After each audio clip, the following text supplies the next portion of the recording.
ईसाई जो है इस बात को मानने को तैयार नहीं थे, बस इन्होंने अभी मस्जिद गिरा दी है। अब मैं आपको थोड़ी सी तफसील इसकी वजह बता देता हूँ कि जब रसूल खुदा सल्लल्लाहु अलैहि वसल्लम 3 दिन तक कुरान लेके ईसाइयों को ये समझाते रहे कि ईसा अल्लाह का बेटा नहीं, अल्लाह का बंदा है, लेकिन वो इस बात को मानने को तैयार नहीं थे।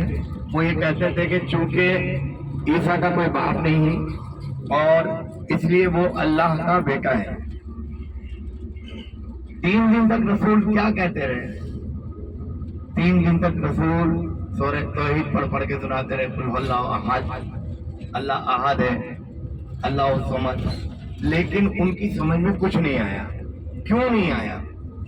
और फिर ये रसूल ने कहा कि ठीक है, जब अल्लाह की तरफ से आयत नाजिल हो गई कि जाओ इनसे कहो कि तुम अपने बेटों को लाओ, हम अपने बेटों को लाएं, तुम अपनी औरतों को लाओ, हम अपनी औरतों को लाएं, तुम अपने नफ्सों को यानी अपने मर्दों को लेके आओ, हम अपने मर्दों को लेके आए, और बारगाह इलाही में झुके पर खुदा की लानत करें। इस बात पर वो तैयार हो गए। तो क्या अल्लाह ये नहीं जानता था कि मेरा नबी 3 दिन तक इनको समझाता रहेगा, इनको समझ नहीं आएगी? पहले ही दिन कह देता कि जाओ ले आओ, बेटों को भी ले आओ, औरतों को भी ले आओ, मर्दों को भी ले आओ।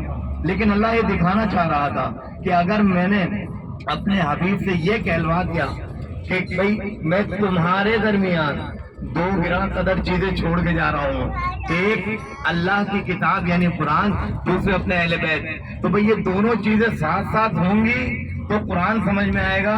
अगर कुरान समझना है तो अहले बैत से कुरान लेना होगा, वारिस कुरान ही कुरान बता सकेंगे।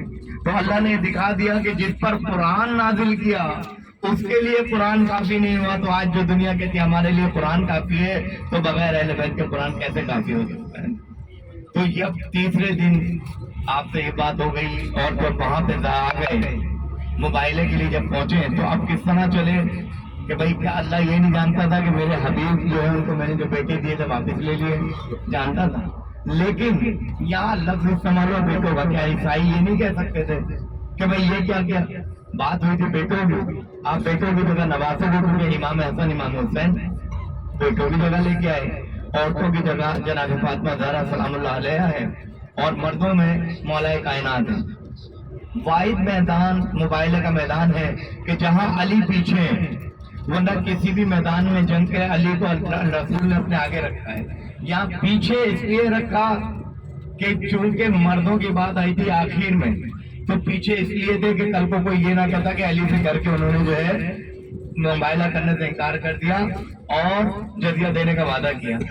और अब जरा पर्दे की बात देखिए, जो खवातीन पर्दे की तरफ तवज्जो नहीं देती कि खुदावंद आलम ने सैयदतुन निसाइल आलमीन का पर्दे का एहतमाम कैसे किया कि आगे रिसालत का कदम होता था, जब रिसालत का कदम हटता था तो जनाब ज़हरा का कदम आता था, जब जनाब ज़हरा का कदम हटता था तो मौलाए कायनात का कदम आता था।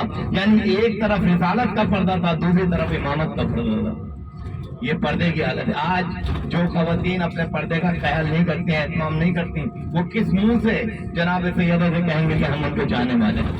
अगर एक बाल भी किसी औरत का नजर आता है तो अल्लाह, रसूल और मलाइका, जमीन व आसमान के फरिश्ते और मलाइका उस पर दुरूद और लानत भेजते हैं अगर एक बाल भी नजर आता है।